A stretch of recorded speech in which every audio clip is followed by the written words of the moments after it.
Our team has done many expeditions to southwest Montana because of the sighting reports there.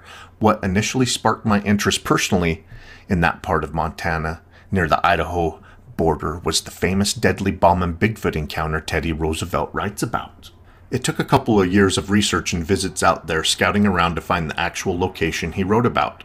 After finding the location, we like to try and visit it once or twice a year. We also actively search for sighting report locations near the bombing location so that we can visit them and search for the creature and or evidence. There's only one pass from Idaho to Montana, and if I recall correctly, they cross from Idaho into Montana. The description given of the terrain perfectly fits this area. An even more direct point and scientifically sound account is David Thompson's 1811 account. He was an experienced hunting guide and tracker, and the Indians with him were scared shitless and refused to go any further. He openly stated he'd heard reports of such a creature, but dismissed it as fondness for the marvelous so common to mankind, until he saw 100 yards of fresh tracks. Amazingly, he describes a small nail at the end of each toe. This is really close to the bombing location, southwest Montana, a historic location that Teddy Roosevelt, our late president, writes about. We've spent a lot of time researching the area, so I got excited when I got this report. Fred Hill writes RMSO. Have you heard of any sightings in southwest Montana in the Big Hole Valley? I was up by Pintler Lake near the Anaconda Pintler Wilderness area in an area called Clam Valley this last summer and watched a large upright walking Sasquatch walk up a steep ridge. Just wondering if you have heard of any sightings in that area. RMSO responds, Hi Fred, yes, we have done many Bigfoot expeditions near Big Hole area because of the sighting reports there. We research recent ones and all the way back to the deadly bomb and Bigfoot encounter well over 100 years ago. I would like to hear details of your sighting. Year, month, time of day, how did it start, how did it end, and best description of the creature you recall, size, weight, color, etc. Excited to hear from you for the very reason we have been studying the surrounding areas of Big Hole for over 10 years now because of the Bigfoot activity there. Fred responds, It was 2019. Me and my dog hiked into Clam Valley. We were going to spend the day and camp over the night. It was about 8:30 a.m. in the morning. We seen a bull elk on the far side of the field and a mule deer doe in the middle by a small stream. It was like the forest got quiet. The elk and deer were both looking in the same direction toward a steep hill. I looked and saw a large, kind of black-brown haired, upright walking creature about 6'6", probably 600 pounds, that looked at me and my dog, and then turned and started up and over the ridge. There was kind of a pungent kind of smell in the air. The deer and elk did not move until the creature was gone. This happened in late June. It was kind of a surreal experience. Thanks for your time. RMSO responds, Were you able to see the face?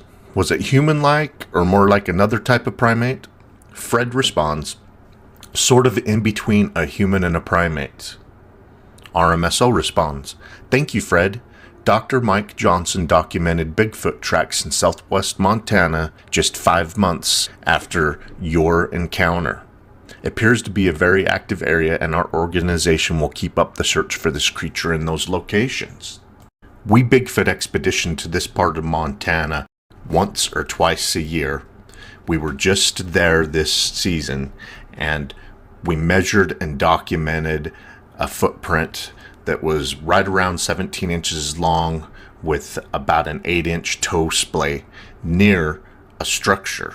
We were actually hiking around the bombing area south of where your sighting took place. Jenny spotted a structure, so we went and checked out this structure that just did not seem to have a human use. It was on a slope, so a shelter for primitive camping just did not make sense, and the logs were just massive. Then pointed straight at the structure was a fairly deep Bigfoot track. So that was pretty exciting. It's just a great area. I hope our viewers enjoyed a look at a Bigfoot sighting and evidence found in the same area. Keep on watching Along the Montana-Idaho border, during our expedition to the famous Deadly Bombin' Bigfoot location, we find these deep giant Sasquatch tracks a few feet from a log structure that contained massive logs on a steep mountainside. The track was sunk in a few inches, and its toes drove into the steep mountainside. The track was over 14 inches long and was nearly 8 inches wide at the toe splay. This Bigfoot track was only a few feet away from a massive log structure. It was pointed right towards this structure that appears to be filled with heavy relocated logs. This famous deadly Bigfoot sighting location brings us to this area often. There's also recent Bigfoot sightings. The most recent Bigfoot sighting was near the Chief Joseph Pass on the Montana side of the border. We head to Sula, Montana. We camp between Sula and Connor, Montana, because of the most recent Bigfoot sighting happened in 2005. I would like to give you a breakdown of the Bigfoot sighting that motivated us to come into the area for a week and take a good look around for Bigfoot activity. Teddy Roosevelt writes about where Bauman and his trapping partner were harassed for several days, and what they describe many today believe to be a Bigfoot. Back then they called it a wild man. They were warned by Native Americans and early settlers not to go back into the area. They were warned about this wild man, and the description they give to me would be a Bigfoot. The truck driver, William Earl Thornton, and his wife were driving between Sula and Connor, Montana. It was about 7 to 8 p.m. in the evening, clear fall weather in 2005. William writes, "I drive truck for a living with my wife. She travels with me. My logbooks will verify place and time. We saw a Bigfoot sprint across the road on Highway 93, approximately between Connor, Montana, and Lost Trail Pass, Chief Joseph Pass. I live in Montana, know what a bear looks like, and that a bear cannot stand upright and run like the creature we saw. He passed only 40 feet in front of us. We were heading south. Both of us saw it plain as day. No doubts in our mind, and we saw a Sasquatch. The river was next to the road, and no place to pull the big rig over. Signed, William Earl Thornton." David Petty from the BFRO did the follow-up report. I'll continue to show you the sites around the Bigfoot sighting location as we give the follow-up reports. Mr. Petty writes, "I interviewed both Mr. and Mrs. Thornton by telephone, found that their brief but fascinating sighting has had an enduring effect on them, and was able to gather significantly more detail from them. Because they are so frequently on the road and home for just a short stay at any given time, I told them that while searching through their logbooks for a precise date could be a helpful addition to their account, and I did request it. It was not necessary and has not been provided. It must have been early in the fall season because the trees and brush still had their leaves and daylight remained at approximately 7 p.m. Their physical description of the location probably places the location of this sighting between the towns of Connor and Sula.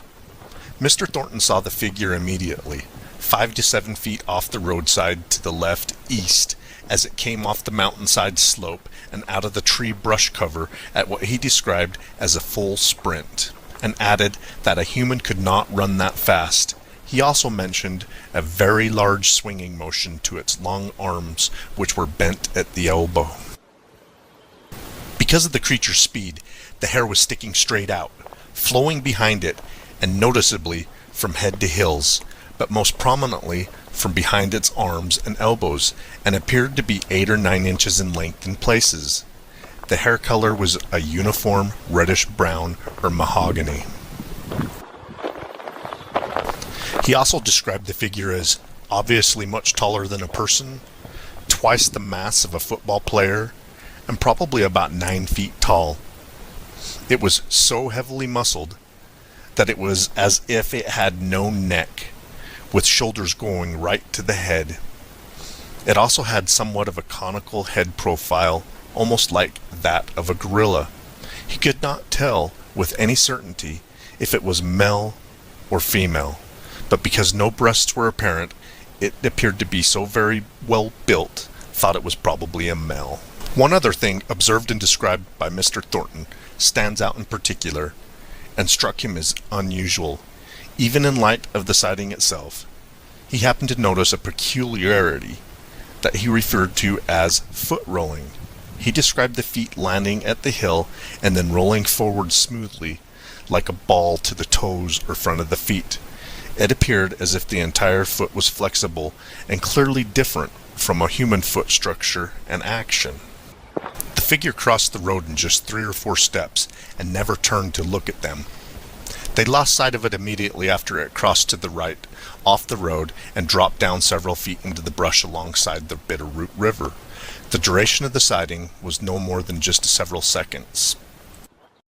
Both witnesses emphasized that as residents of Montana, and that Mr. Thornton had even worked at Glacier National Park, where grizzlies are a commonplace, they have seen many bears and are certain this was not a bear. Mr. Thornton said, "No doubt in my mind what I saw. I would never have believed it if I hadn't seen it." Miss Thornton said, "No chance it was a man, no chance it was a bear. It was something I've never seen before." David Petty continues, "I briefly spoke again by phone with Mr. Thornton, who after reviewing the post follow-up report by both he and his wife, confirmed by email that it was a fair and accurate summarization of their observations, and offered the following. Only thing to add is forearms were not proportionate like a human, but longer. Hair flowing noticeably everywhere, back, shoulders, head, arms, elbow, buttocks, legs. Hair was all flowing horizontally from the speed of the creature. Rolling of the foot was described accurately." I would personally like to thank Mr. Thornton for going publicly with his Bigfoot sighting report. These reports are very important to us that chase, study the phenomenon of Bigfoot. I would also like to thank David Petty for following up and getting the additional details from Mr. Thornton. He did a great job. Our team at Rocky Mountain Sasquatch Organization has been actively traveling to this location once or twice a year since 2011. Our first goal was to find the famous Bauman location. We thought it would be pretty easy to find because a lot of television shows did documentaries, and after getting into it we realized that none of these documentaries had actually visited the location. A lot of television shows, they'll choose a generic location and make their documentary. I don't blame them. It's expensive and it's tough to find some of these places. Teddy Roosevelt writes about it in his book. He gives directions to the area, but it was still a monumental task for us to find. But we found it. Now we continue to come back and study other Bigfoot sighting locations in the area. I'm just intrigued by the long history of Bigfoot sightings in the area. They just add to each other, corroborate each other. You know, you wonder if Bauman, that Teddy Roosevelt writes about, if his trapping partner was really killed by what today we think is a Bigfoot. I mean, what they described was a Bigfoot, and continually in this area around the Bitterroot River, the Bitterroot Forest, the Salmon River, along the border of Idaho and Montana, we still continue to see Bigfoot sightings to this day. Perhaps Bauman's trapping partner was killed by a disgruntled Bigfoot. Most of us believe that they're evasive, gentle giants, but this creature was shot the day before the deadly incident happened. Everything wants to protect itself. Keep on watching. We're going to keep on squatching.